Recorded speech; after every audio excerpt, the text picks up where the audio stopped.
I want to tell you about another amazing guy that I met through his illness and our shared ostomy surgery. We kind of grew up similarly. We grew up on the East Coast. I was raised, born in Boston, lived there until I was 5, and then moved to Hanover, New Hampshire. My dad took a teaching job at Dartmouth, so I grew up kind of the formative years of my life, ski racing, ski jumping, outdoors, hockey player.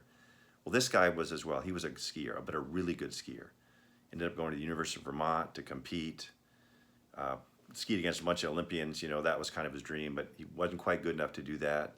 And so he sort of transitioned over to the academic side, and he started to pursue his passion, which was filmmaking. And he tells the story of getting called one day by the man behind the voice. And I say that if you're sort of my age and you remember back and you're a skier, there was a guy that produced ski films that everybody used to love. His name was Warren Miller. If you were a skier, you waited in the fall for the Warren Miller ski film that came out that you couldn't wait to go see. It was like the kicking off of the ski season. So Brian gets a call from Warren Miller. Said, I hear you're interested. Why don't you come out?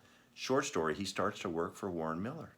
Pretty soon, he's literally flying and skiing all over the world, skiing on the 7 continents, taking film of these guys skiing down glaciers and, snowboarders jumping over everything, people jumping off cliffs and just crazy stuff.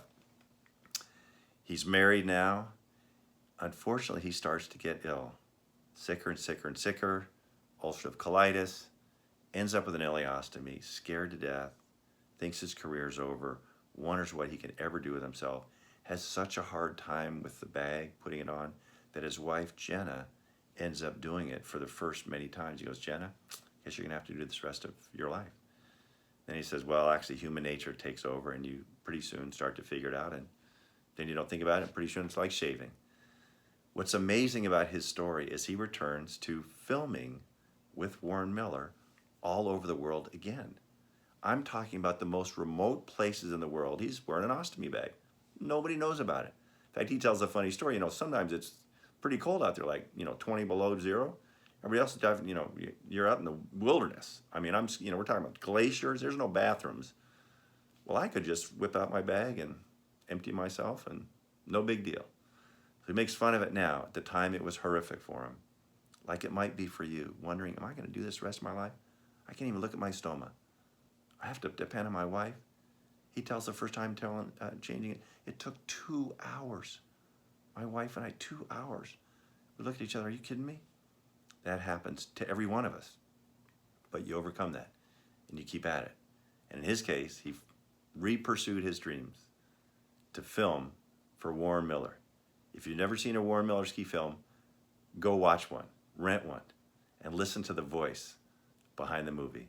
And know that Brian was likely one of the photographers filming what you're watching. Go pursue your dream and go get it.